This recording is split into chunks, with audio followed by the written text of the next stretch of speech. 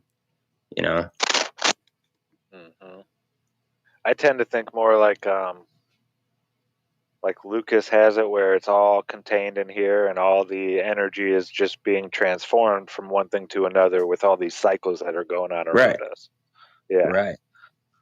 I see it more like that. I mean, of course, I don't know, but this place is so beautifully designed and created. I just have a hard time thinking that there would be like a battery hooked up to it outside of it. That doesn't. Yeah. Rick and Morty style. It's like, we're not just a Yeah. battery to a car. Yeah, exactly.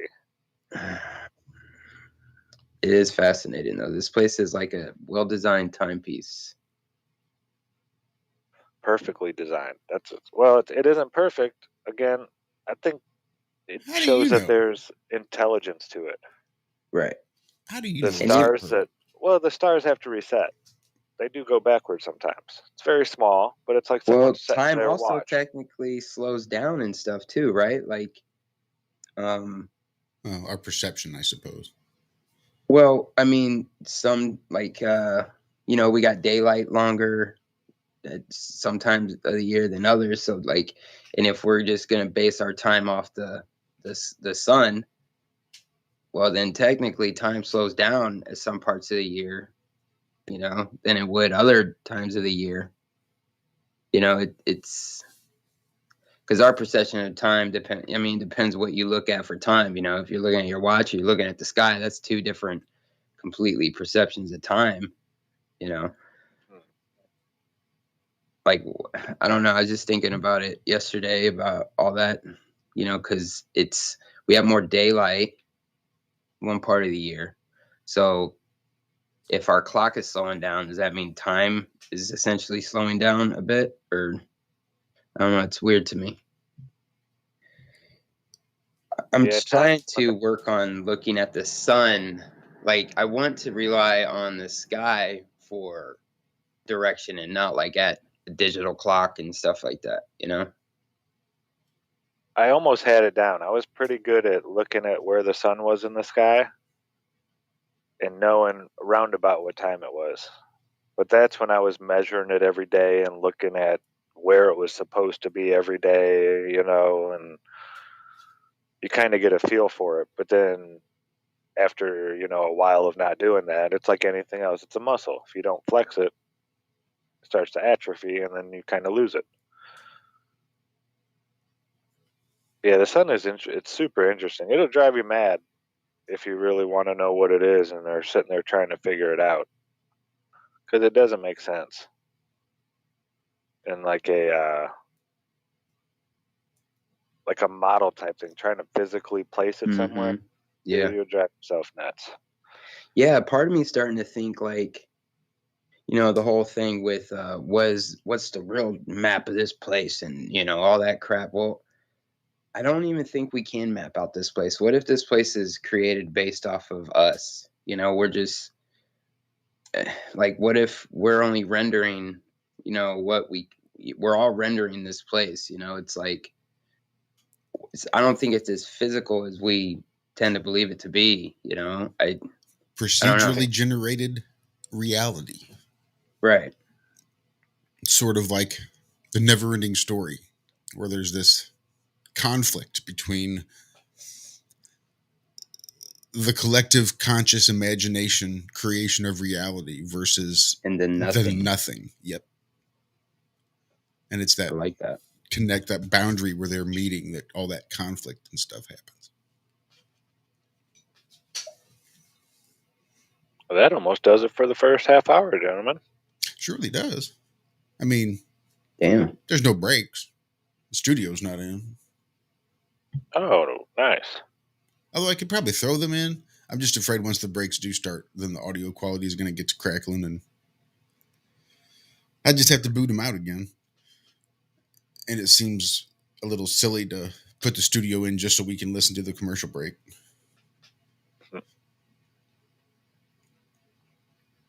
Yeah, I hear you. I say we just roll with it. Cool. So did you see the FAA ended the astronaut wings program? I'm not familiar with the wings program. What is the astronaut wings program? Well, you know how Captain Kirk got his astronaut wings for going into space. Oh, he did. Because only astronauts get astronaut wings. Pilots get pilot wings. Right. But an astronaut gets astronaut wings. So the FAA says its astronaut wings program has served its purpose, and it will stop handing out the mementos in the new year. So what was the purpose? Yeah, what is the purpose? If it served it, isn't it to let people know that this person's been to space? So nobody else is going to space? Is that what they're saying? Probably not. But that also means Amazon founder Jeff Bezos, Virgin Galactic head Sir Richard Branson, and Star Trek's Captain Kirk, actor William Shatner, along with about a dozen others, will each be officially proclaimed as a commercial space astronaut. Oh, give me a break. From now on, those who hitch a $200,000 plus ride on a space tourism launch will be listed on a website.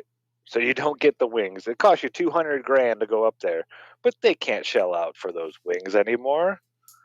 Those things are like $5 a piece. You know how much it costs to shoot one of these things up there?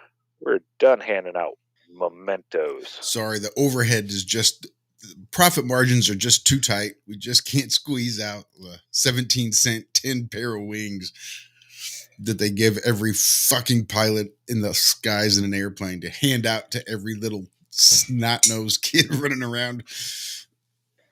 Because, profit margins. Well, they got a budget, They can't break that production budget. You cut back on craft services a little bit. Let the billionaires get their 10 wings. So it says the Wings program was launched in 2004 to promote the nascent, NASCENT. Nascent, I suppose, I think is how that's pronounced. Don't ask me to define it, but I shall look it up. The nascent commercial launch industry, and the first recipient was Scaled Composite test pilot Mike Melville, who rode Spaceship One to the edge of space in 2004. So they say to qualify to get one of these pins, which you can't get anymore, one had to reach 50 miles in altitude, which isn't considered space. Just after Bezos launched with his brother and some Amazon employees in an autonomously operated Blue Origin in July, the FAA decided to tighten the qualifications for the pin by requiring that those receiving it actually do something to contribute to the safe completion of the flight, other than pay for it. In abandoning the program altogether, the FAA also thrown out those restrictions, and anyone who got waitlisted in 2021 and applied for the wings will get them. Wow, and that's the end of the article. So we can go to space now without helmets and all that? Yeah, but you don't get the wings. You gotta be you have to be piloting, or you have to do something. Than other Work just for the government. Can't do barrel rolls. You can't just do barrel rolls up there for 4 minutes. That doesn't count anymore.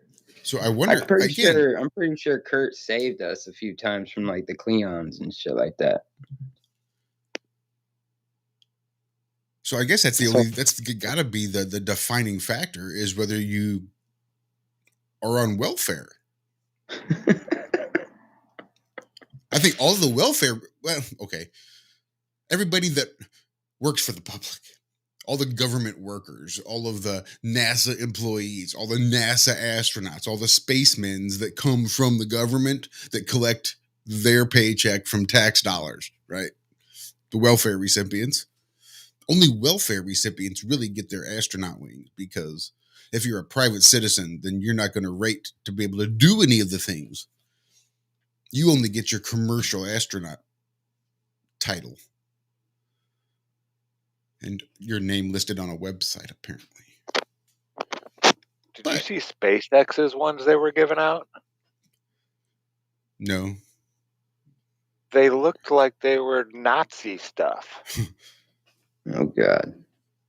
It really did. You know, the bird that the Nazis had, it was all kind of like pointed edges and a lot of right angles and stuff like that. Like the SS kind Eagle, of like, yeah.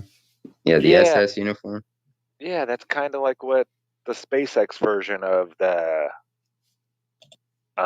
astronaut wings look like. So, I mean, can't Blue Origin and SpaceX make up their own shit? Say, if you go into space, we'll give you this little $5 piece of, what is it, probably zinc? With a little bit of plating on it? Probably. Zinc and nickel. Oh, it's just sad. It's not like they're silver or platinum. Profit margins. Bill Gates won't join the space race. He wants to eradicate malaria and tuberculosis instead. No, I think he'd rather eradicate all the hosts. Right. Yeah. That can get malaria and tuberculosis instead. Problem, reaction, solution. You create the way off the planet. You make them think that there's a way off. I'll give them a reason to want to come to you. Leave. Yep. That, and I'll be blocking out the sun. Excellent. I mean, it's not hard to go find Bill Gates saying this stuff either. No. That's the thing that's so troubling. When you go and tell somebody, hey, Bill Gates is trying to, lower the population with vaccinations and healthcare. Where did you hear that? From Bill Gates. What, did you see that on the internet? It's like, you see that on YouTube? It was a YouTube video? Yeah. I had to go to TEDTalks.com and search for like an hour because their search engine back then was garbage. You couldn't just type in Bill Gates and his TED Talk would come up. I had to go looking through 2 years worth of crap, just cycling down through it. I was arguing with my stepdad. I was like, he said that. No, he didn't. They cut that up and blah, blah, blah, blah, blah. So for 2 hours, I looked and I found it. Here, TED Talks. Played it for him. Oh, he didn't mean it. Yeah, that's not what he really meant. Yeah, okay. Mm-hmm. You're just taking his words literally. Yeah. Taking it out of context. Right. It was a parable. I heard 10 to 15% pretty damn clear. He was being hyperbolic. He was just inserting hyperbole out of nowhere into a conversation that didn't need it for any reason. He didn't really mean that. You just got to put it in a different context, you see. It sounds crazy. Yeah, he's not a psychopath. I mean, come on. So he's got to be meaning something else than what he says. I mean, he's wearing a sweater. Yeah. Have you The ever Mr. seen South Rogers Park? sweater. The South Park with Bill Gates and Mickey Mouse? No. Bill Gates is like tatted from like, he's got a body tattoo from like his wrist all the way up to his neck. Like, you notice you've never seen Bill Gates without a shirt on. Mm. Well, he has a full body tattoo that goes down. He's like head of the Yakuza or something. Yeah, South Park had a COVID special where it was like 20 years later and we were just getting over COVID. Oh my gosh. Yeah. Yeah, they're back at it. They kind of fell off there, or at least for me, for a while. Yeah, me too. It's good to see him going back at it, bringing the heat though. Yeah, that's. I think they realize that's what got them there. You know. I mean, you've already stepped on just about everybody's toes. Why quit now? You've hit most of the major religions. You've hit every race pretty much. There's not many more actors or actresses that they haven't laid into. Why stop? Just keep going. Do it right. But I mean, to give them credit, it's hard to create like that. It's got to be even harder to create when you have all that money and all that, all those toys to go play with too. But I always thought they were one of the guys that are in the system, but are kind of like the whistleblowers, the untold whistleblowers. Kind of like the Simpsons. Well, more or less like they're paid to whistleblow, almost. I don't know. I think they're kind of like the Simpsons. Oh yeah, for sure. Just to get the waters a little bit warm and ready for when all this stuff actually comes in. Like, plant the seed out there. I still remember the Simpsons saying Trump won the election. It's like 2011 on the Simpsons when they did that. And I was like, dude, Donald Trump is going to be president. I was arguing with my cousin about it. He's like, we'll see when it happens. Yeah, I know. You like to say a lot of stuff happened on it. He was one of those super skeptics where they went to the moon. It doesn't matter. They went to the moon. Let's go watch football. Yeah, we were like the odd couple, total opposites.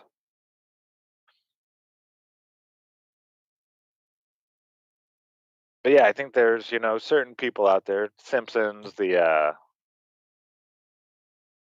lot of the cartoons, especially cartoons for adults.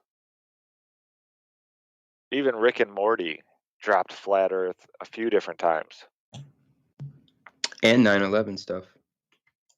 Dude, when he did that one, he's like, I'm a pickle. Fuck it. Just. Yeah. I was like, wait a minute. I like rewind it. Like, whoa, wait a minute. Did you catch that? Yeah, what do you want? I'm a pickle and 9/11 was an inside job? Oh my God, was it? It doesn't matter. Random acts of terrorism happen every day. I'm a pickle. I'm a pickle, Morty. A pickle Rick.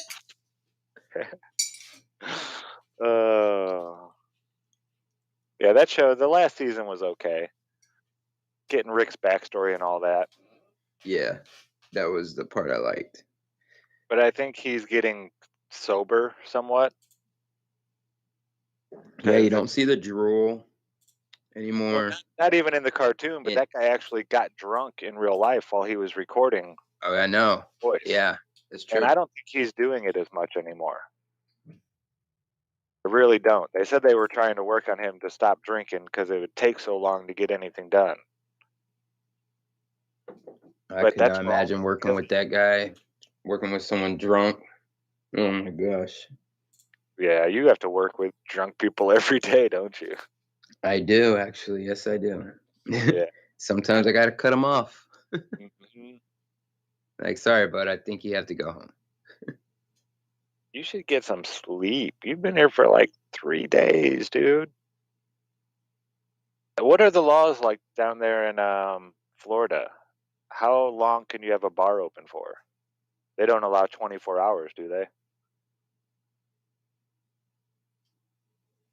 Like a 24. What's that? I'm sorry. They don't allow 24-hour bars, do they? Like a bar to be open all day? In Florida? No. Yeah. Yeah, I don't know if there's any place. Maybe Vegas? I mean, there might be. In Indiana, you had to close down from 3 a.m. to 5 a.m. They got different rules between counties because, where my bar is, there's a couple bars. It's 3 bars, and one of them's in a different county than the other one. So we have to abide by those county rules at this bar compared to the other bar because they're like tourist locations. So it's a pretty big company I work for. And like, for example, one county had you could do a 2-hour happy hour. So at one of the squares I helped manage, we used to have happy hour 5 to 7, but then they changed the law. And so people were coming up at like 6 o'clock thinking they still had another hour of happy hour. And it's like, no, we can't do that no more. And then, they get mad at me and it's like, sorry. It's like, well, I'm going back to the other square. And then they changed it for all the squares. Went to 1 hour happy hour. But, in Indiana, there was this one bar in Lake Station up by the mills. And they sold more alcohol there. I think they were number 2 in the state for sales from a bar. And this was not a big, nice bar at all. This was a rinky-dink, rundown, old building that, I sat on a stool one time and the stool broke. Like the whole top of the stool fell off. They didn't serve anything in glass, no bottles. Everything was cans because there were so many fights and people that had been hurt there. But it was we don't sell bottles. Nothing in bottles at our place. Yeah, it was all the mill workers that would get off work, and that's why it opened at 5 in the morning because people were going to be getting off work at all different times. Some, the mills 24/7 never shuts down. It's like a city. And this was the first bar on the way out of the mills, and it was called He Ain't Here. It was awesome. But yeah, they sold just breakfast. They sold the little bitch and the fat bastard. It was 2 eggs, a biscuit, some hash browns, and gravy on the top, and then I think 2 pieces of bacon, and then the fat bastard was double that. Nice. Yeah, and it was like $5 for the little one, $10 for the big. Oh man, you could. Man, down here we got a couple bars more south of me. They're drive-through bars. You literally drive up through, and they will make a drink in your like thermos. Those adult sippy cups. That's insane. Yep, and then you can take off and go about your day with your mixed drink. It's not considered an open container? You guys don't have open container laws? Yes, we do, but no, because it's a down cup. here in the sticks, that shit don't matter. Like south of me where it's all like country. Yeah. Oh yeah. Couple meth labs in between. The Everglades. Yeah. A lot of big bass grow up in the Everglades. It's where we're all from up north in Indiana, Illinois region. Everybody wanted to go fishing for bass down in Florida.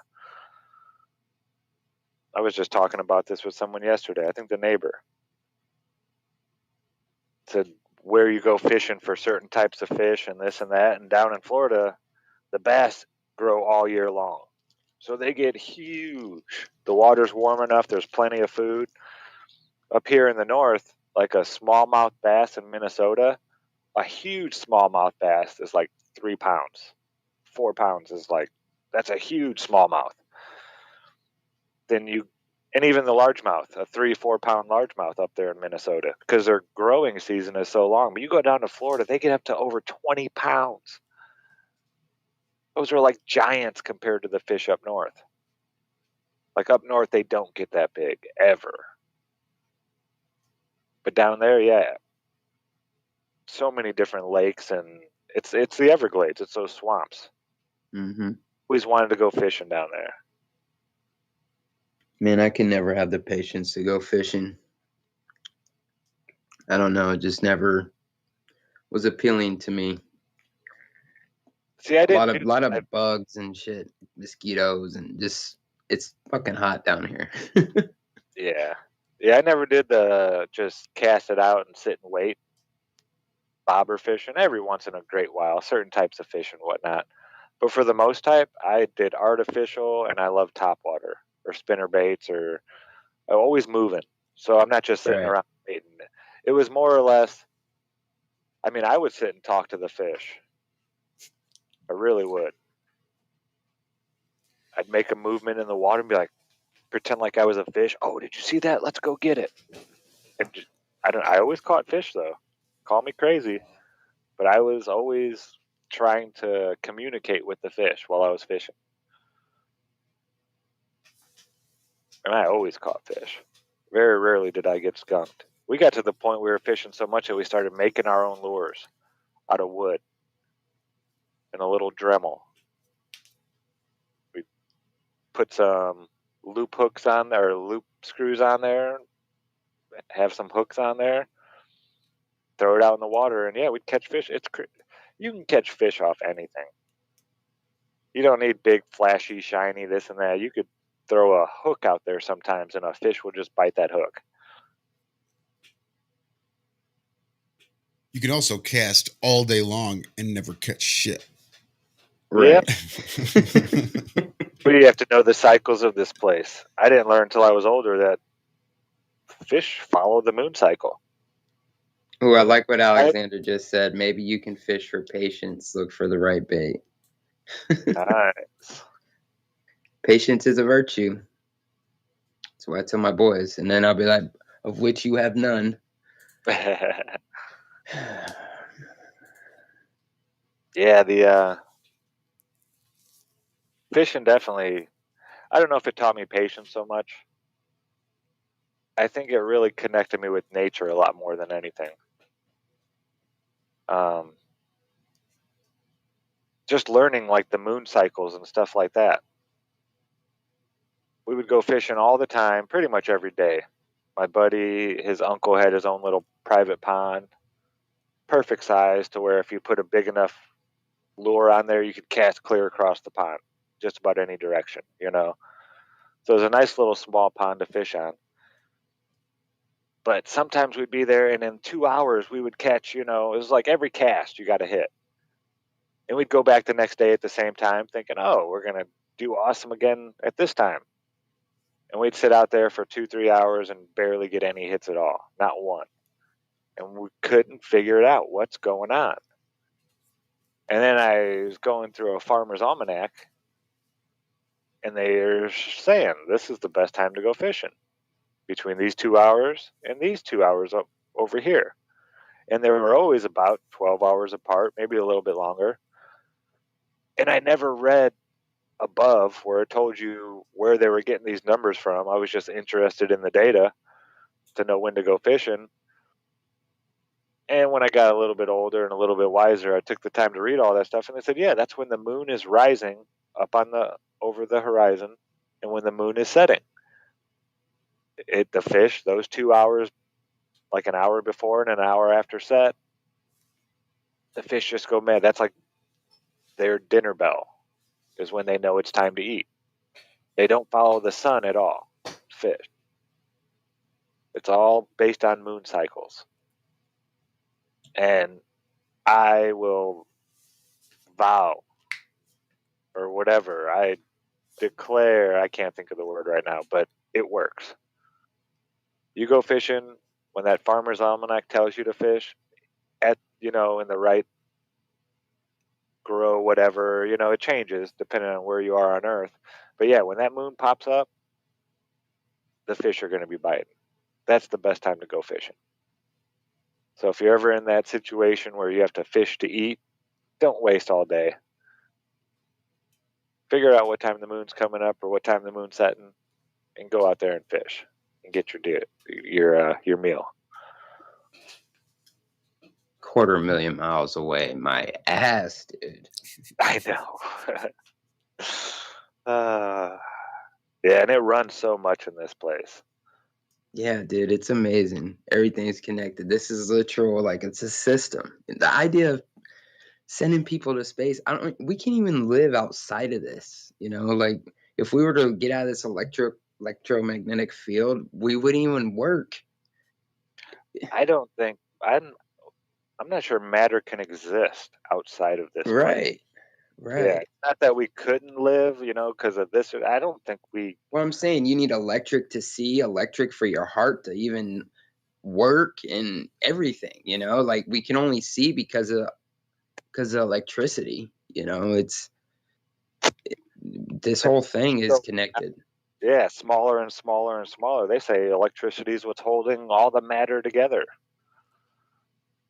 They don't understand how or why, but they have their ideas. But yeah, without electricity, would anything even be stuck together? Would there be matter? I don't know. I really don't. The way Ken Wheeler puts it, matter is just condensed light.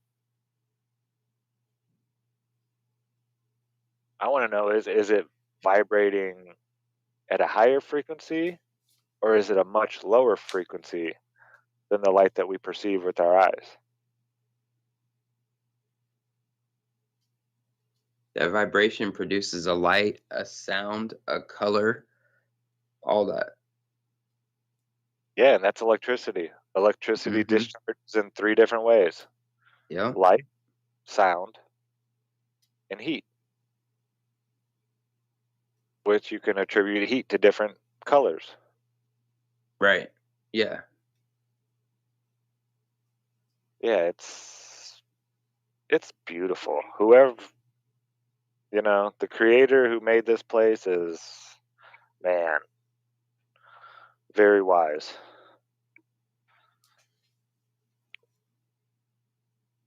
Hey, so what do you guys think about dinosaurs? What's your first thought when I say dinosaurs? Like, do you think do you cast it away? Oh, all fake. Or do you think that there's something to that? I think there's something to it. I don't think that, they ruled this place and then were wiped out. I think we walked with dinosaurs. If there were giants at one time, and there was something different about the electric field, what'd they say? Adam and Eve were like 90 feet tall? Yeah, 60 cubits, and a cubit is 17 inches. I did the math, so it was like, if I remember right, I did it at work with the calculator. It was like 85.6 feet tall or something like that. Yeah, tall. Real tall. Tall as fuck. So yeah, I don't know. Something could have been different back then, and everything was bigger. You're right. Well, I'm asking, and I've asked a couple other people in the community yesterday. I was talking to someone on the phone, and it's because the next guest I'm having is Free Flow. And yeah, I saw that. I love the stuff that he has been sending me and showing me, and it's like there's definitely something going on here. Like, of course, the idea of dinosaurs, like what we were taught in the whole Steven Spielberg tip, I don't tend to agree with, but they are taking something out of the ground. And he's showing me, dude, it's amazing, dude. I can't wait for the show. And what you just said about them, men walking amongst them, oh yeah, I think there's even evidence for that. Yeah, I've seen some old. I've been fascinated with India lately. And they have paintings, these huge oil paintings that were like murals, but on canvas, size of a wall. And in there's depictions of dinosaurs, or these giant men that were like 3 times the size of the other men walking around. And some of these giant men were actually riding these giant beasts that look like a brontosaurus. Big, long neck. It was kind of like a camel for a giant, though. Just a huge, huge thing. And I know it's just a picture. There's carvings of stegosauruses out there as well.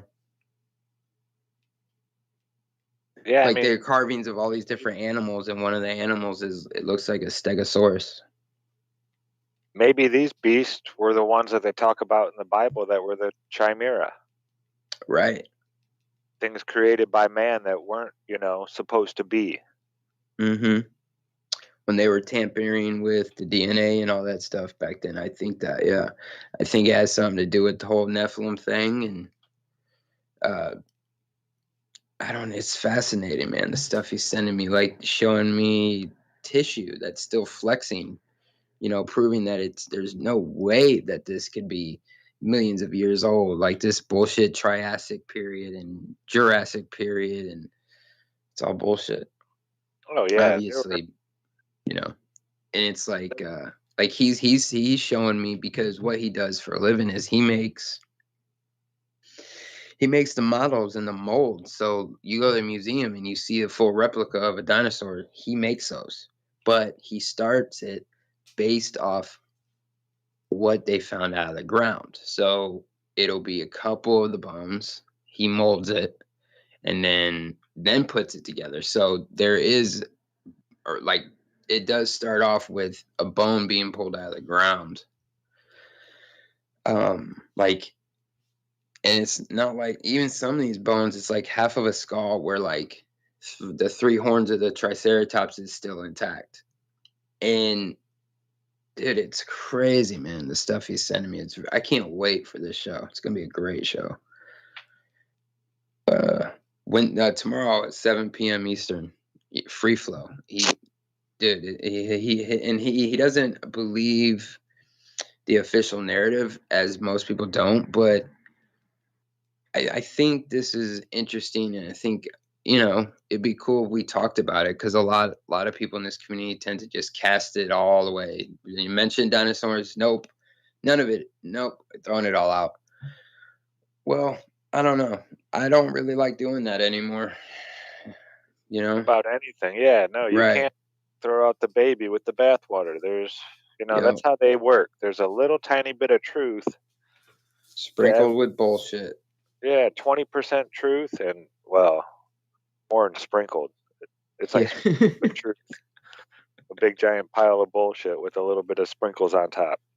Yeah, there you go. That makes way more sense. Yeah, it's more like 20% truth and 90% bullshit. Yeah, there you go.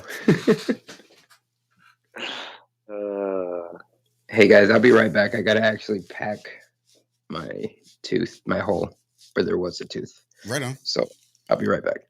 Yeah, we actually just hit our halfway point. This is actually break time right now. Nice. So, who shared this? Space Cake. Did you see that one in the chat? Y'all are going to love this. Oh, get out of here, stupid video. I missed Space Cake, I think. Oh, no. Is that the brownie? Yeah. Yeah, that's the stupidest shit I ever heard. I know. Okay, folks. So they're calling it Space Cake. It's the world's biggest cannabis brownie, weighing 850 pounds and equivalent to 66 joints. Well, that's not that much. I mean, am I crazy or? No. I did the math.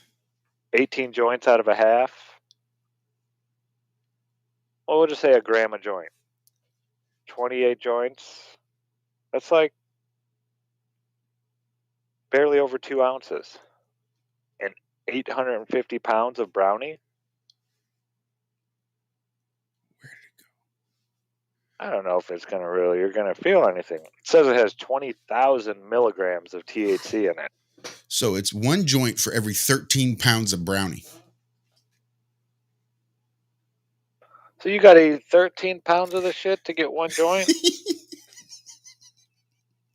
Yep.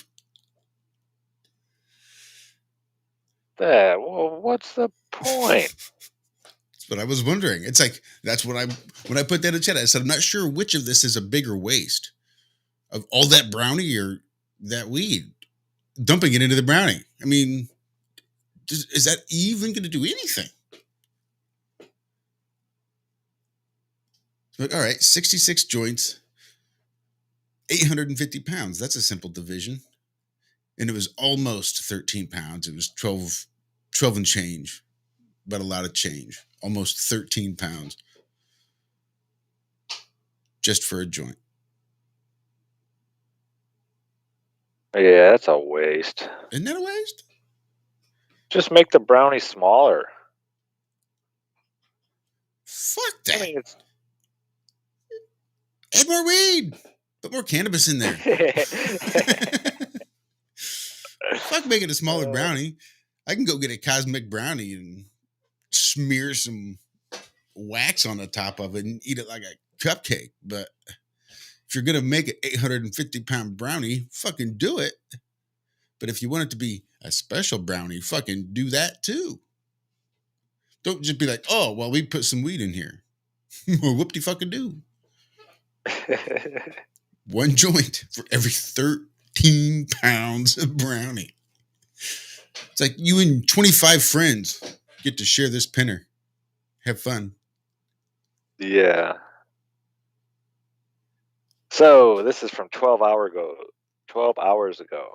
Look up to see bright comet Leonard this month before it vanishes forever. So it looks like another comet is coming to its demise here from our pesky sun. There's a new comet in town, and December is your only chance to see it before it disappears forever. Forever. Astronomers say that Comet Leonard is our best and brightest comet to see in 2021. Isn't that pretty sad? That again, it's not like something you can just go out and look at with your eyes. You know, brighter than all the stars and this and that. No, it's this little tiny speck. You need binoculars. Okay, it was first discovered in January, blah, blah, blah, by Greg Leonard. He's a research specialist at the University of Arizona Lunar and Planetary Laboratory.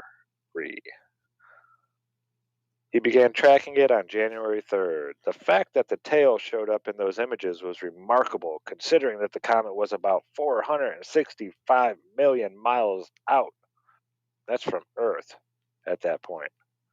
About the same distance as Jupiter from Earth. The celestial object has likely spent the last 35,000 years traveling toward the sun, according to Sky and Telescope. Oh my goodness. And once it makes a close pass, how did they know that? How could they possibly know that? If that's the question everybody needs to fucking ask every fucking time. How do you know that? How do they know that? Satellites. Done. If everybody would ask that question about everything that they're told, just demand proof. Realize people can make claims all they want. Everybody's going to end up making claims about something at some point. But if you're going to choose to believe it, at least verify their claim. Ask them to prove it. Don't just be like, oh, well, okay. Well, if you said it, then that's cool. Thanks.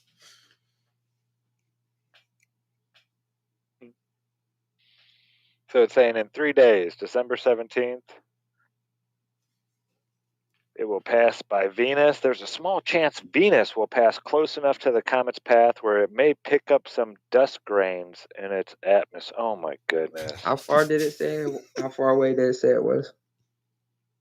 Like 500 something. Yeah, when they first were able to see it on January 3rd, it was 465 million miles out. And they can see a tail on it. Mm-hmm. Oh yeah, of course. But there's no tail on the sun. Nope. No, stop. The sun's not moving when we're talking about the solar system. Oh yeah, that's right. Relative to the bullshit. It's moving 158,084 miles per hour. But it will still appear like a slow-moving object due to the distance from Earth.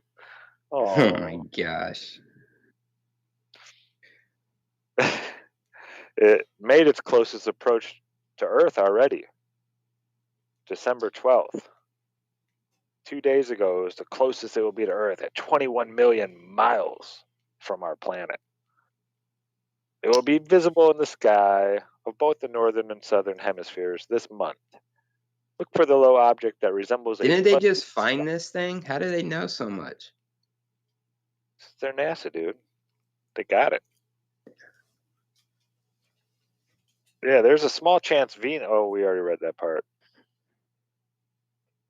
Okay, so use Venus currently as a brightly visible presence in the southwestern sky around sunset as a way to help you find the comet. So, so starting yesterday, the 13th, you can see it, because I know a lot of people don't like getting up before the sun comes up. So now, supposedly, you can see it very low above the horizon just after sunset. It will skim across the west-southwestern horizon between now and up around Christmas time, all one word. Okay? So the fact that it's so close to the horizon makes the comet a bit challenging to observe. Maybe it's just a typo. Maybe it was really Christmas time.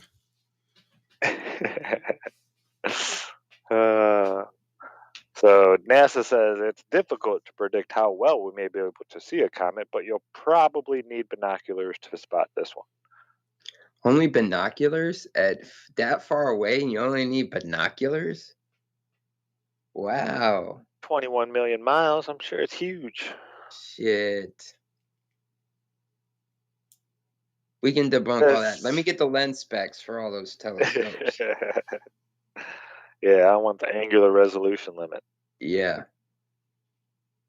So it's possible that Comet Leonard will be visible to skywatchers looking with the naked eye, but if you're worried about missing this once-in-a-lifetime viewing experience, the Virtual Telescope Project will be sharing a live stream from its observatory in Rome. Virtual.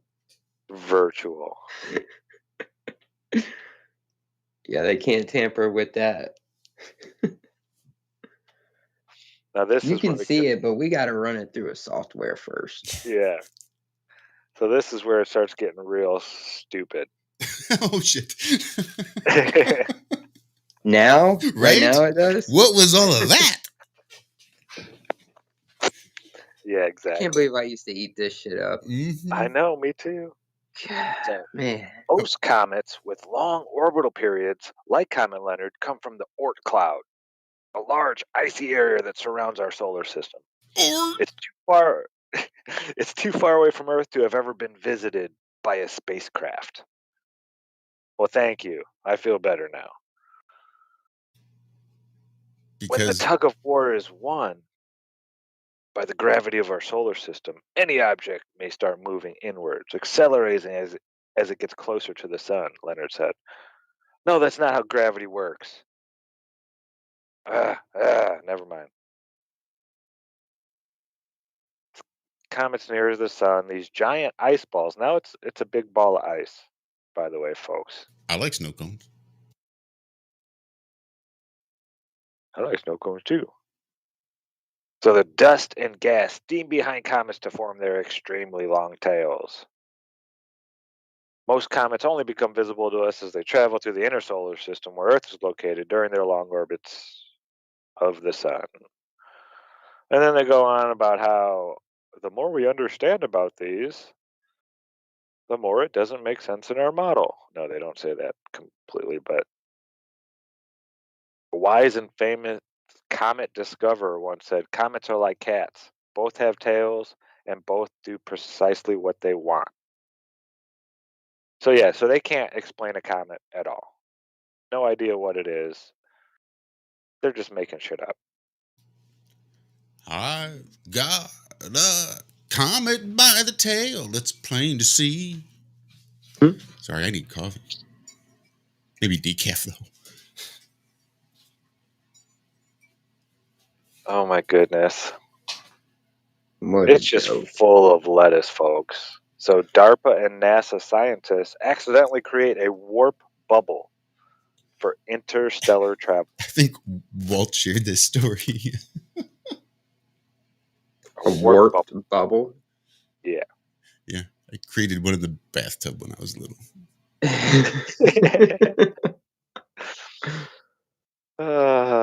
So they published this in July, and they say, that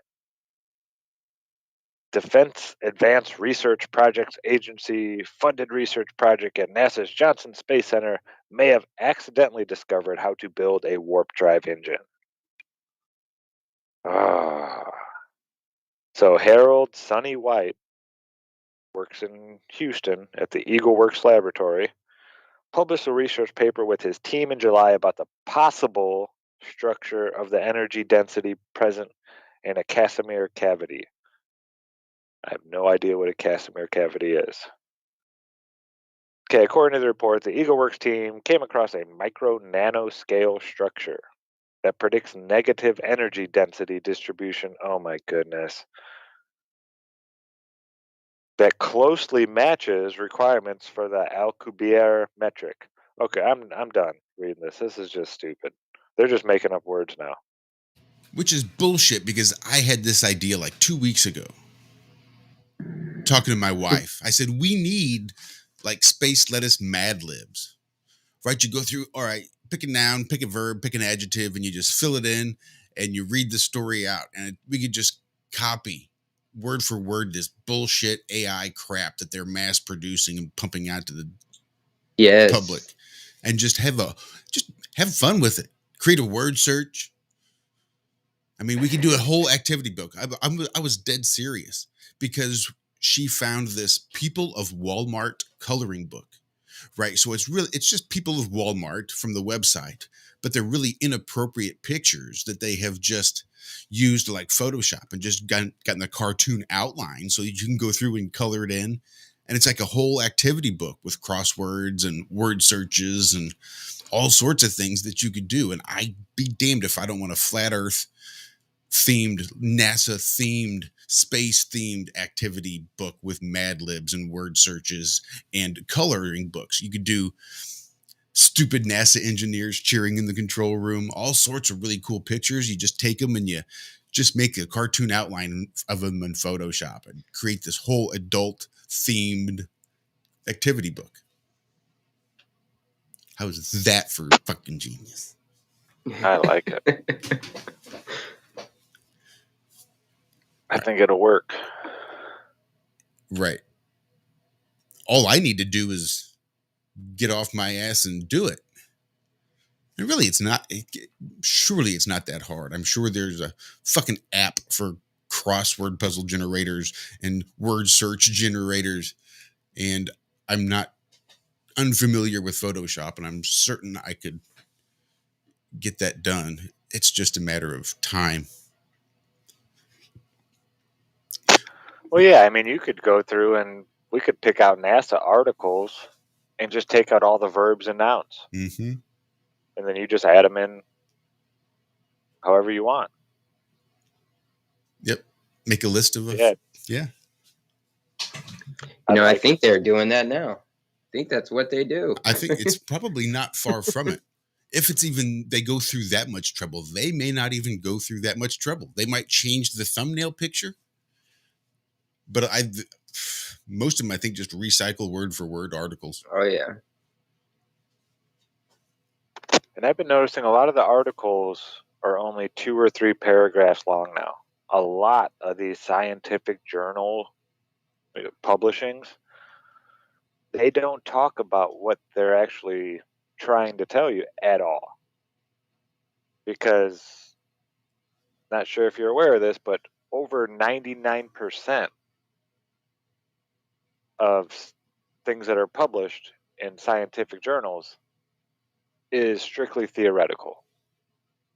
There is no, test or experimentation backing any of it up. 99%. So almost everything they put out there is just made up fairy tales.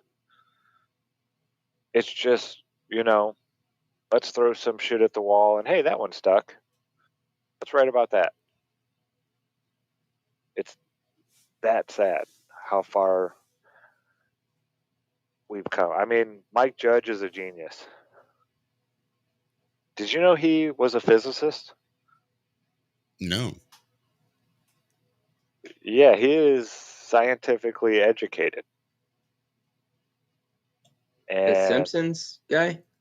No, he started Beavis and Butthead and then did King of the Hill. That guy. Okay, yeah. And then he made the movie Idiocracy.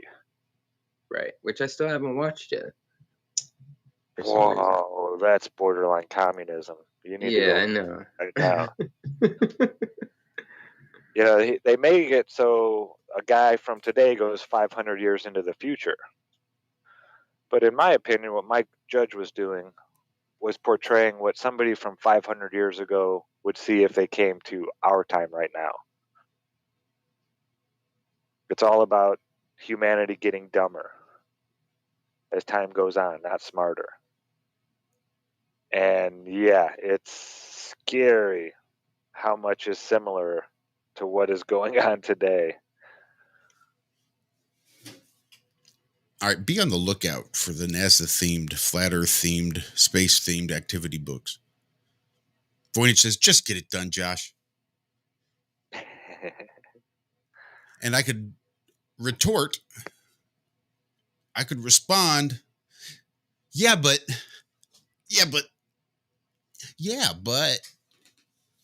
at the end of the day, it's not going to fucking matter. Just get it done, Josh. So I think I'm going to do it. I think we're going to give it a shot. We're going to see if IRM can't produce some of these adult-themed activity books. And I will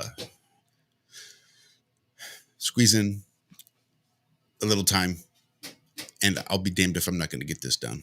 I will do it. I love it. Theme out 2 or 3 or 4 different ones and build them all together at the same time. That way I'll get the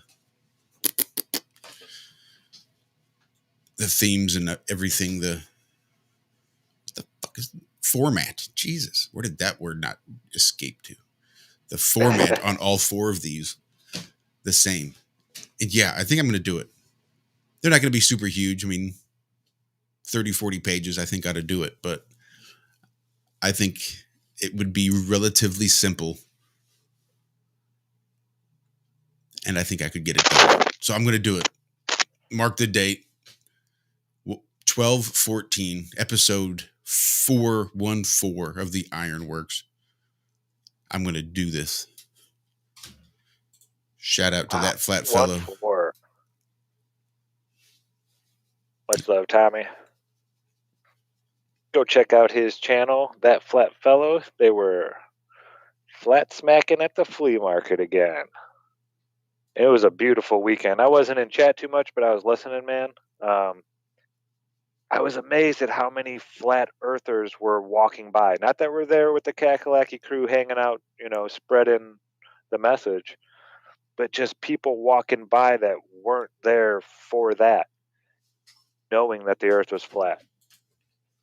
You can see the results of what they're doing down there in Colombia at that flea market. There are so many people that are awake now. And I'd like, to think that Tommy and his crew have a lot to do with that. Yeah, they're doing amazing stuff. Yeah, man, for sure. Putting in work, dude. It all started with him and a table. Asked me about flat Earth. And look what they got, man. It's amazing. Free information. Yep. He's a great guy. Yeah. Yeah, and that whole crew. That's where I met Free Flow. You know, he's part of the Kakalaki crew. Oh yeah. He's out there just about every weekend, I think. Good guy. Really good guy. Yeah, it's and I think this might be his first time going on a show. Yes, Is it that is. correct? I thought so, Yep. because I see him in chat all the time, but I've never seen him, up on the panel. So that's awesome. I love seeing, especially people that have been here for a while. I mean, this guy's been at it for years with us, and now he's feeling comfortable enough to come and share his story. Yeah. Oh yeah. He's excited for it. And yeah, it's gonna be fun. It's gonna be great. He's gonna be very comfortable enough to where he's gonna be able to. It's gonna be a good time. I've had a couple conversations. I had a conversation with him over the phone, and we've been back and forth through text. And I'm gonna call him again tomorrow. A couple hours before the show. It's gonna be great. Yeah, really good guy. Everybody check that out tomorrow on Austin's channel. 7 p.m. if I'm not mistaken. 7 p.m. Eastern. I will drop the link in the chat. Yeah, I just love this community, man. There's people like Free Flow. Like we said, will be his first time ever getting on a show and stuff, but he's been out there, on the streets doing it. Front lines. Yeah, front line. I think that's, at least for me, that's harder to do. Oh yeah. Show and a panel, that's for me because we've been doing it for so long. I really don't get all that nervous anymore. It's kind of just like part of my routine anymore. It doesn't matter what channel I'm talking on or this and that. It's just having a great conversation with some wonderful people. But when I get out there on the street, I've done it a few times. At first, I'm real nervous, and you kind of got to get into your groove a little bit, and then you start going and flowing. But yeah, big ups to him because it is. It's not easy to take that first step doing this stuff. I remember my first video, I recorded it like 10 times. Still didn't want to put out that 10th recording. Because once you see that little light on, it's hard to get your opinion across when you notice the light. If that makes any sense. Oh yeah, that makes a lot of sense. Now I don't notice the light, I don't even see the light. This is group therapy for me right here. 100%. I'm with you on that one. And as for Free Flow, yeah, that's why we've been communicating, because I want him to be comfortable and because once you get on these things, like, it's, of course, going in public, that'd be a totally different thing to me, like doing it actually publicly. Like, I mean, I do, like, I put flyers everywhere. Tommy just sent me some flyers, and every time I go to the gas station, it goes in the gas pump, all that other stuff. But coming on to a show or something like that he's never done, I want him to be as comfortable as possible so he can be able to focus on the information, you know what I mean? And really just have a good time. It's just, going to be a natural conversation. It's going to be stimulating, and, it's great. He's great. All of them are great. I love that crew. Yeah, just one more reason to come to the Kakalaki area. Yeah. Yeah. That's real. And it's nice because we're close enough to be able to, get together and visit every once in a while. But the Kakalaki crew is spread out pretty good around South Carolina. And I love this area, man. I do. I've been really digging the winter so far. Well, winter hasn't started, but this late fall. I have a buddy up in Minnesota. Actually met him at Plateauberfest. We've been talking back and forth about electricity and magnetism and stuff. And he sent me a picture. It snowed 14 inches up in Minnesota. And he's like, "Isn't that a gorgeous sight?" I was like, "Yep, I could look at it in a picture all day long." But don't ever want to see that with my eyes again. Maybe one of these days. But I'd just like a year, just one full year without seeing that. Nope. I was watching a video of Ian during chat, walking out and showing how deep the snowbanks were after the plows came through. So it'll snow up to about a foot of snow, but when he walks out to the edge of the car to try to dig the cars out, the snowbank's like up past his knees. Like, oh, Jesus. I'm glad I don't have to dig that shit out. Yeah, I don't miss it. I'll say that. So heavy. Don't miss it at all. Snow's beautiful. Don't get me wrong. I love looking at it, but driving and walking and all that fun stuff, it gets old. After 40 years of it, nah. No, thank you. I can honestly say that was the main reason I moved from Indiana, was to get away from those cold winters. Long, cold, wet, snow. Yeah, I get all that lake effect snow coming off Lake Michigan. Oh yeah, be the heavy stuff that like ice over the next day. Yeah, and putting the chains on the tires and shoveling the truck or the car out of the banks, and then even my dad would put the snow plow in front of the truck and going with him early in the mornings and clearing out all these parking lots and going back and forth and yeah, I don't want to. It's cool on TV or on a picture. Mm-hmm. My boys have never seen it. Yeah, the neighbor lady. She's never seen snow. 68 years old. She's seen like a light dusting, but she's never been in like snow. Never had a stocking cap with the little ball on top. I thought that was insane when I first heard it.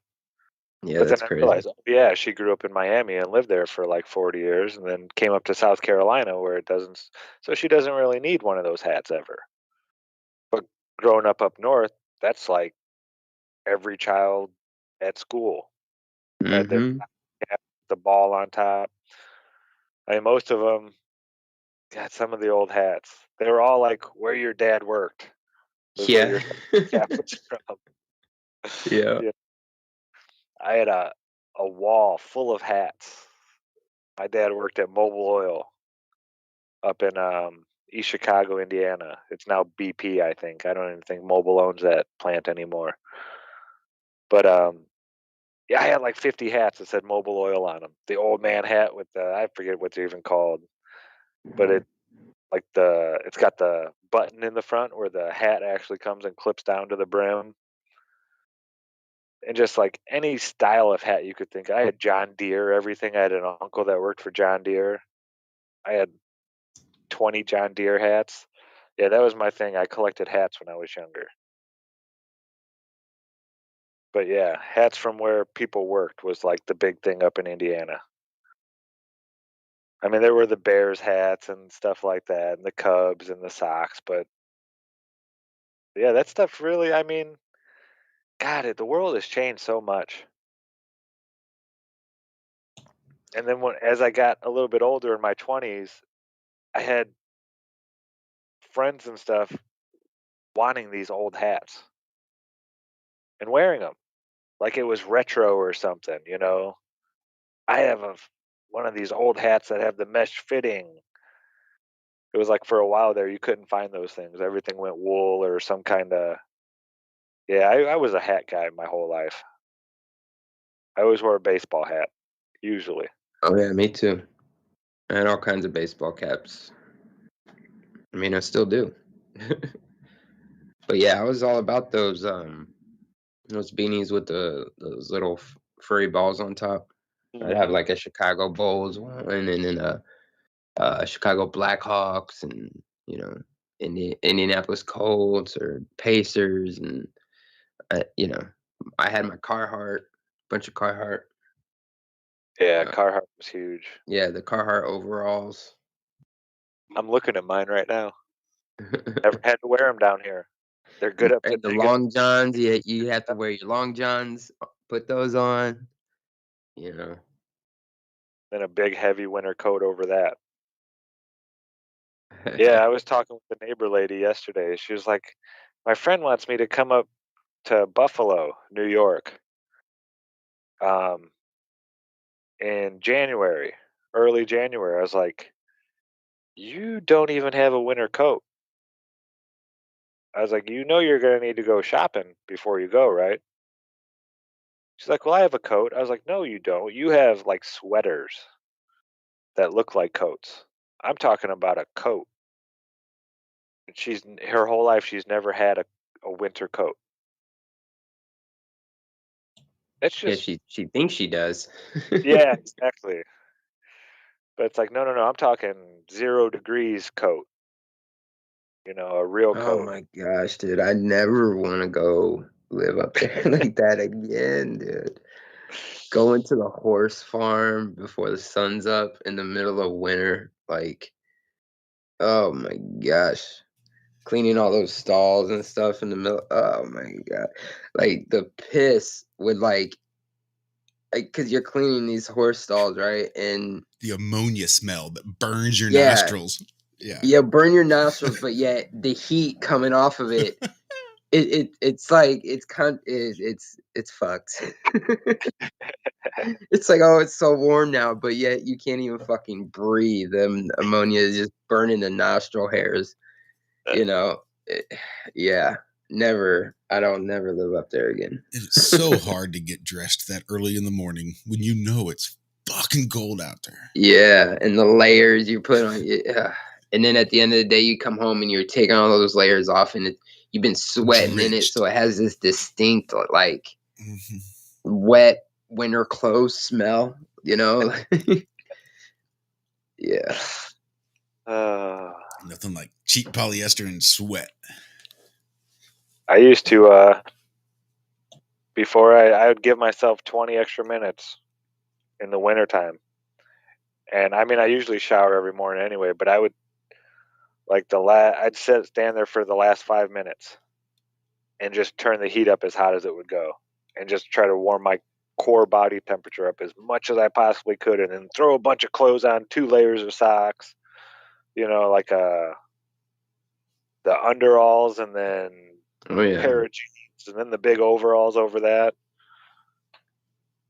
I got so used to the cold that when it was 30 plus, between 30 and 40 degrees, I'd still wear shorts to work. It was so hot at work, working in the factories, that the only time I was cool, I mean, I had my long johns with me in the truck, but if it didn't get down below 30, then there was no point in taking them on. I just have to walk, 100 yards into the warehouse and then take them off. So most of the time, if it was only 30 degrees out, I just wouldn't even wear them. I just had my shorts on, and they came down to my knees, and I'd pull my socks up right under my, so it wasn't like I was real bare, like a runner or something like that. But yeah, your body gets kind of used to that. But I don't think my body would ever get used to negative 10 degrees. Never, ever. Once it starts getting down below 10 degrees, nah, it's not fun. It doesn't matter how well you're dressed or anything like that. It's cold to breathe. Yeah, don't miss it. 27 degrees in Pittsburgh right now. Yuck. They're saying it got down to 32 degrees here, but I doubt that's where we are. We're kind of in a valley here with running water near us, so it stays a little bit warmer throughout the night. Yeah, I love the Kakalaki area. I really do. If I ever were to leave this area, it would definitely be to go south, though. I don't think I'll ever live north of here ever again. No intention. So you've lived in Indiana and then Florida, right, Austin? Yep. Northern Indiana. You ever been out to the desert? No. I've been to Austin, Texas. The furthest I've been west is, I don't know, is Omaha, Nebraska more west than Texas? That's the furthest west I've ever been. That's out there near Colorado. That's just north of Denver, really. A little northeast. So yeah, you were pretty far out west. My parents used to live in Arizona before they moved to Indiana and had me. My dad actually got busted. He did 15 years smuggling marijuana over the border. Yeah. 15 years. Yeah. For taking a plant over an imaginary line. Yeah. That exists on both sides anyway. Yeah. And the main point, has never killed anyone ever. Hungry, sleepy, happy. Yeah. Is Vegas still crazy on cannabis, or did they finally legalize it out there? They legalized it.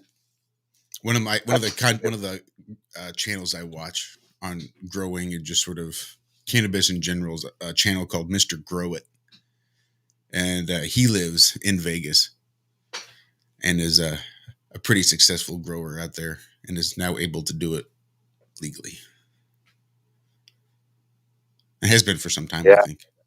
They used to be like super draconian, weren't they, though? 10 years for a roach? Like if you had any cannabis, dude, that would suck.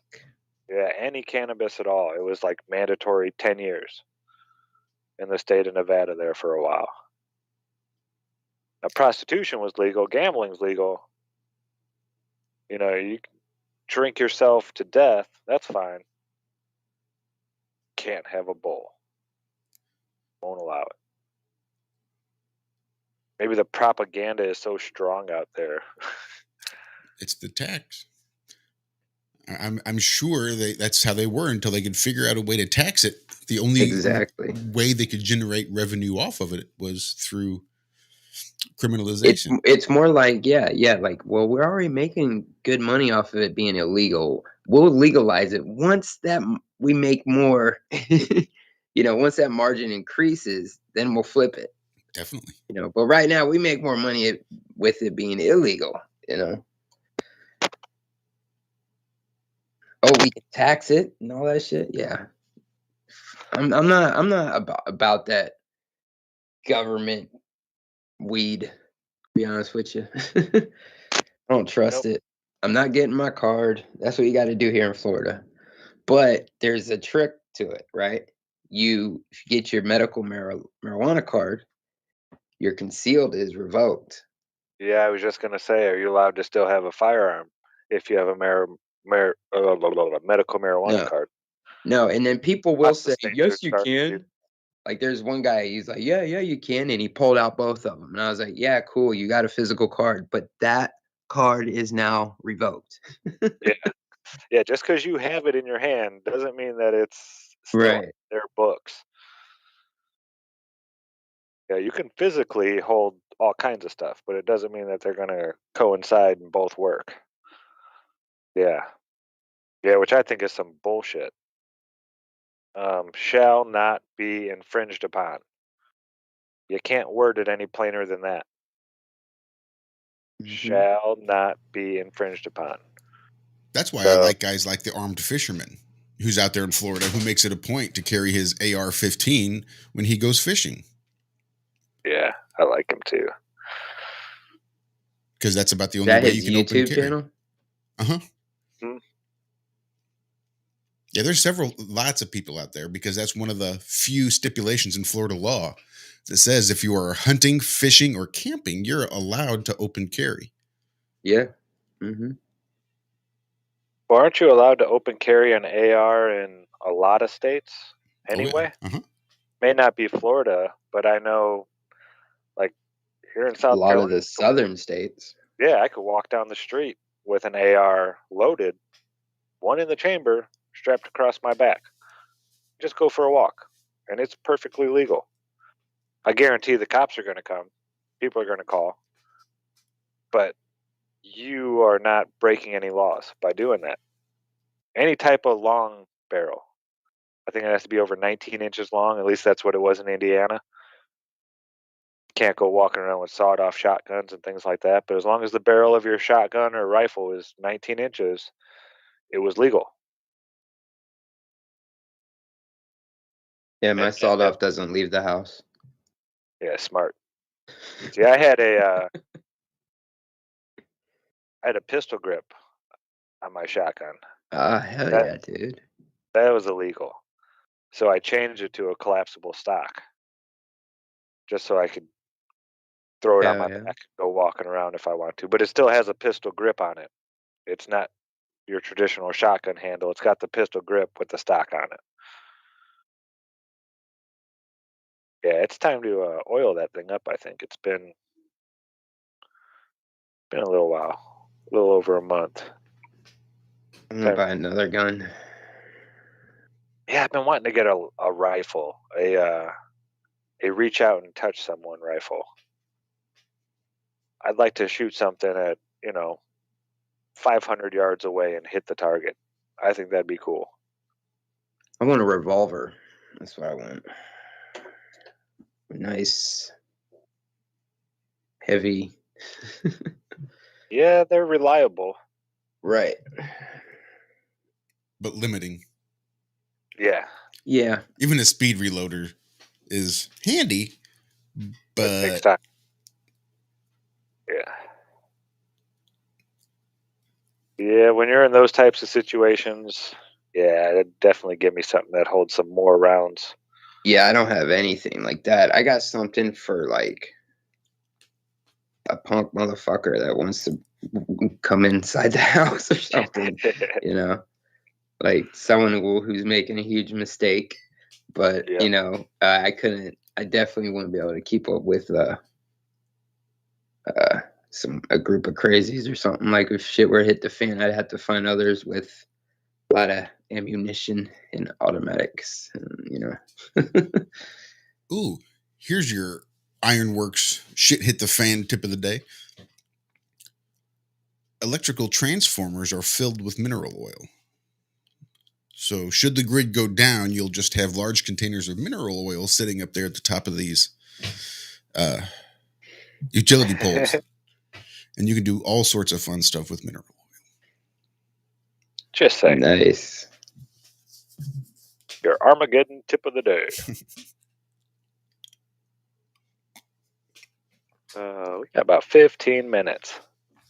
Thanks for keeping an eye on that, because I'd have probably sat here till lunchtime. Realized you were late? Yeah. Oh, shit. Should have been at work 3 hours ago. It's all right.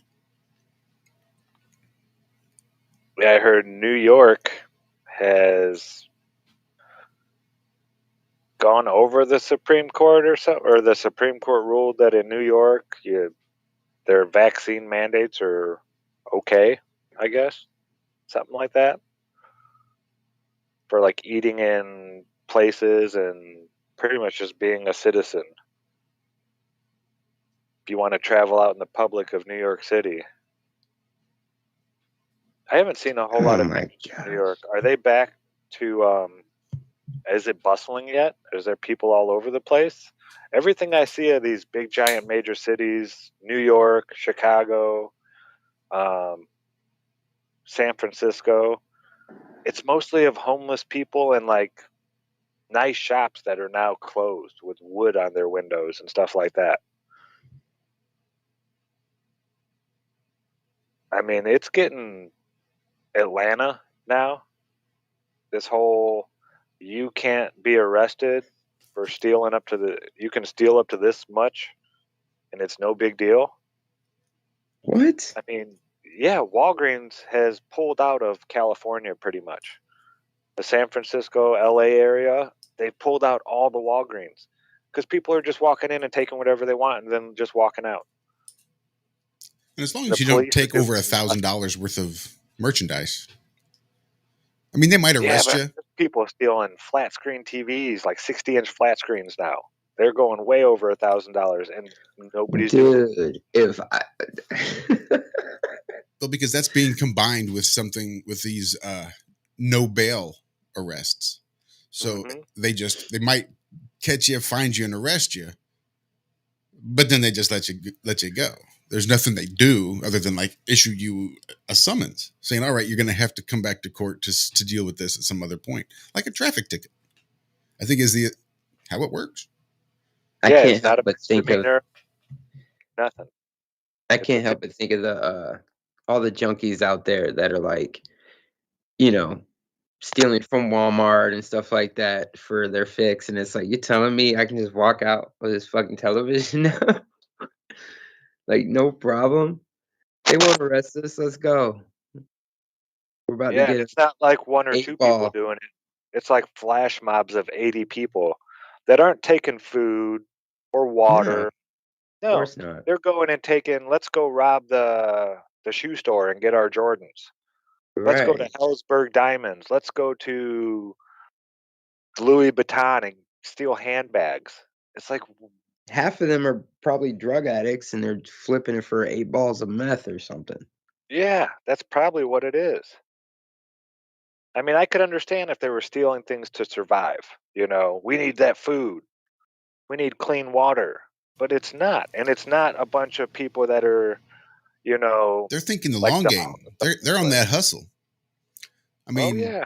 they're not stealing food to put on the table. They're stealing Louis Vuitton bags to sell on Craigslist to put food on the table. You see, it's all about that hustle. But yeah, they're gonna find out here real soon that all these stores that they're doing this to aren't gonna stay in business there. I mean, they are literally crumbling their society before their eyes. I just don't get it. And if these nut jobs think this stuff is gonna fly in the rest of the country, I think they have another thing coming. This may work out there in liberal Yahoo land where everybody's feelings trump laws, but yeah, that ain't gonna fly in the Midwest. Thank you, Austin. Yes, Travis, our guest does have a channel. It is in the show description. What's up, Travis? And no, this isn't a dating stream. Travis is doing some cool stuff. He's got 2 cameras pointing up at the sky and getting different. It's like they're seeing different things. 2 cameras sitting right next to each other. I believe he's filming Orion as it passes overhead. He's getting it looks totally different from one camera to the next. Shout Right out next to each other. Nice. Yeah, go check that stuff out. He's been going live a lot over the weekend and stuff, and yeah, it's very Oh yeah, I'm interesting. subbed. I'm already subbed. Yeah, Aether Band Photography. He's got some really good shots. The things that Travis is doing with his camera and taking pictures at a distance and breaking down these mirages and these horizons and the stuff that he's capturing is really amazing. I suggest everybody head over and check it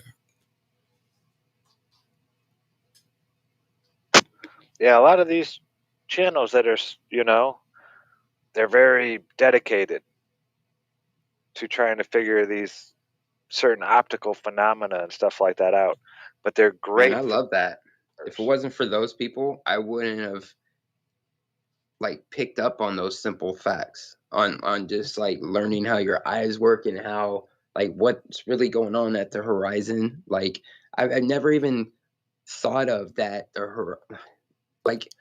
I never stopped to think that the horizon was an actual apparent place, not a physical. It's all about your vision. You never sit there and get into any of that, which can lead into answers of what we're seeing and what's going on and where we're at, what we're standing on, So yeah, those people who are dedicated, those little things, I'm telling you, man, I went through hours and hours of just pouring into stuff, man. And I'm so grateful for those people. A lot of smart people like him and others that are just, man, putting out taking amazing the time. stuff. Yeah, taking the time.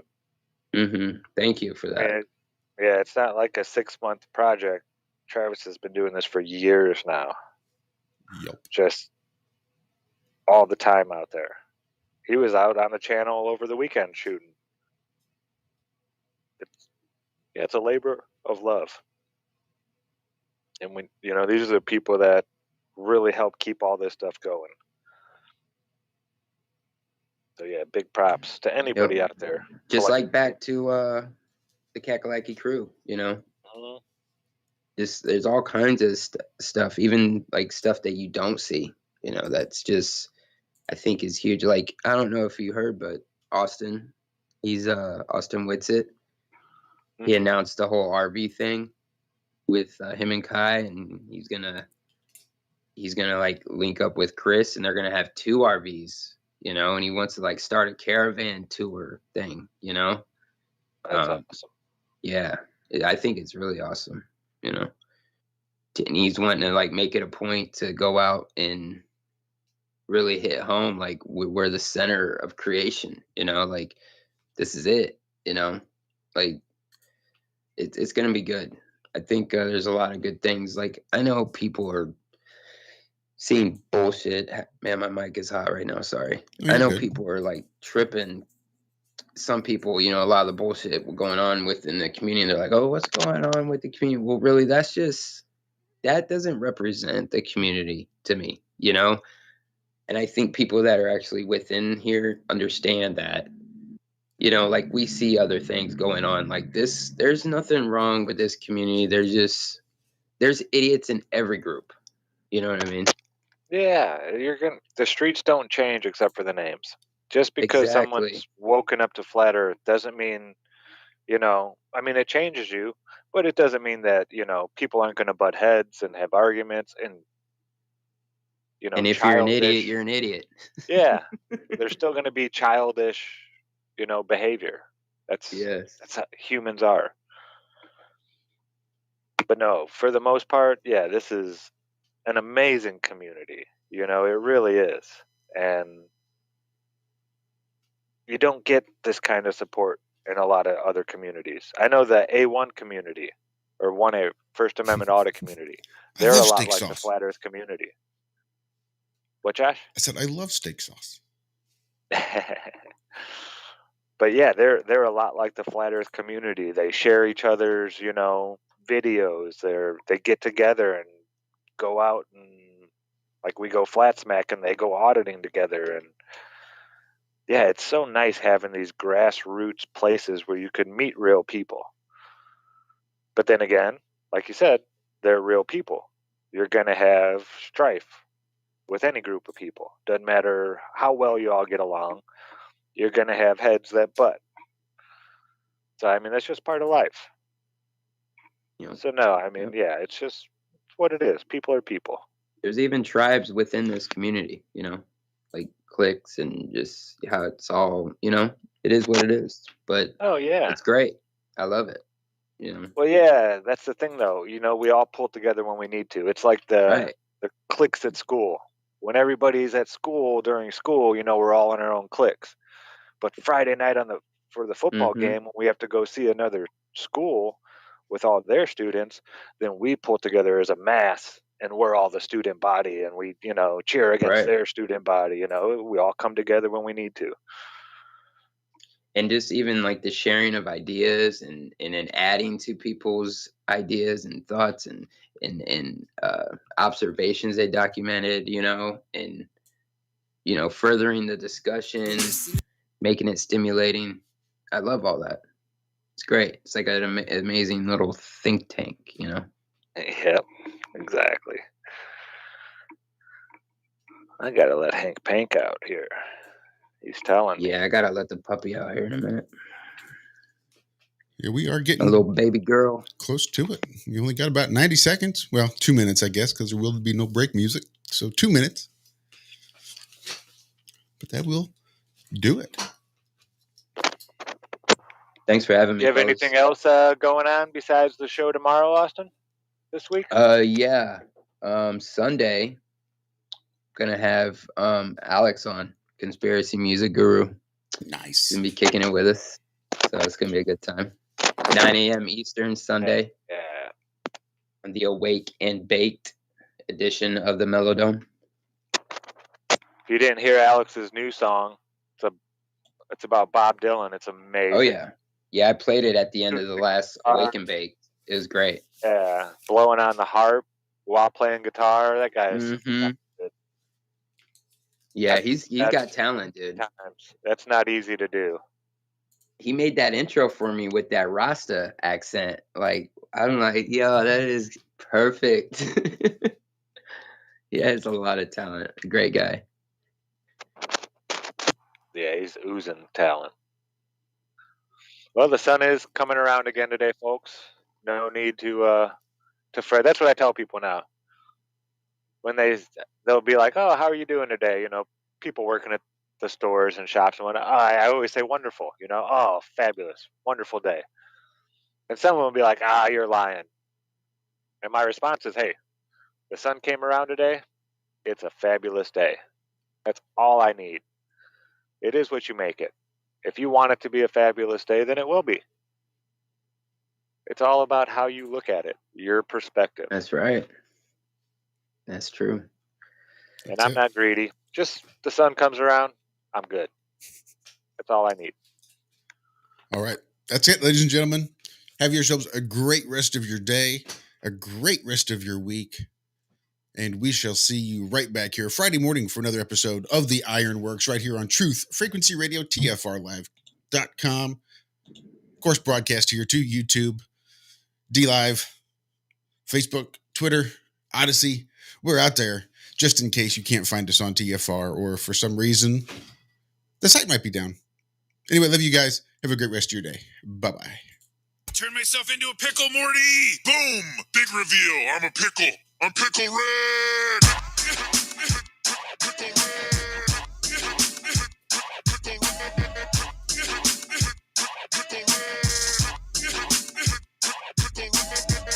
Wow, dude, I honestly, I don't even know what we're doing at this point. This is